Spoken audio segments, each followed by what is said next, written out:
Welcome to EPN. My name is Victor Lucas, and we bring you the latest in everything cool every single day. And today's rundown is dedicated to two very special people that have decided to sponsor the show. Thank you so much. Donnie S., Swangor, you rock, as well as Drangley. Thank you so much. This rundown is all yours.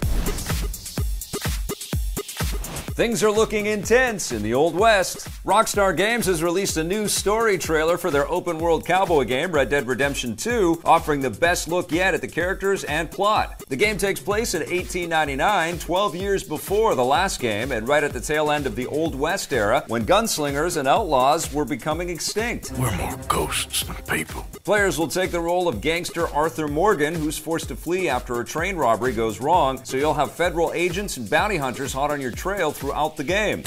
Like previous Rockstar titles, players will get a vast open world to explore, and this one promises to be bigger and more detailed than anything Rockstar has made before. As for multiplayer, we haven't seen that yet, but Rockstar has previously confirmed that the game will have a large online component similar to GTA Online. That game is still raking in the dough 5 years after launch, so Rockstar is likely hoping for the same success and longevity with Red Dead Redemption 2. Trust me, we will. The game rides into town on October 26th. And if you need more Old West action, audiences are going to continue their adventure in Westworld for at least another year. Following the successful premiere of Westworld Season 2, HBO has officially renewed the show for a third season. This shouldn't come as too big a surprise. The first season was the most watched debut season for any show in HBO's history, and the ratings are holding steady for Season 2, with the premiere drawing 2.2 million viewers in its first showing. HBO hasn't given any story details about the third season or when it might arrive, but we do know that there was a 16-month gap between the first and second seasons, so we might have to wait a while. In the meantime, you can catch my reviews of the first and second episodes of Season 2 on our channel, and I'll be reviewing the rest of Season 2 as new episodes come in. Our world.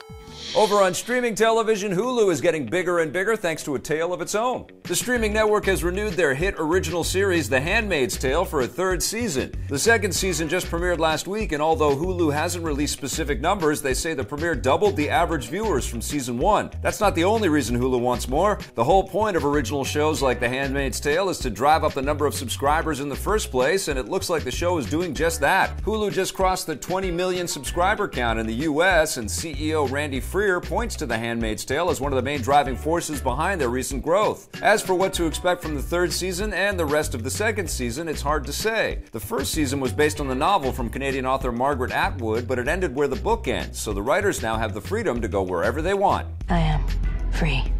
The Switch is a huge success, but that doesn't mean Nintendo can't also expand their presence in the mobile market. Thanks to the success of titles like Fire Emblem Heroes and Animal Crossing Pocket Camp, the company plans to double down on mobile gaming. That's according to Nintendo's new president, Shintaro Furukawa, who was just sworn in last week. Speaking with the Japanese business publication Nikkei, Furukawa says that smartphone gaming is where he wants Nintendo to expand the most, predicting that they could have mobile games that are as big as their console titles. This makes perfect sense from a business standpoint, but it doesn't mean Nintendo is going to abandon traditional console and handheld gaming, not with systems like the Switch and 3DS being so successful. It sounds like this just means we're going to get even more Nintendo games, which is good news on any platform. As for what Nintendo has coming to the mobile marketplace, just last week they announced a new mobile RPG called Regalia Lost, and unlike their first mobile titles, this one is an original IP not based on any existing property.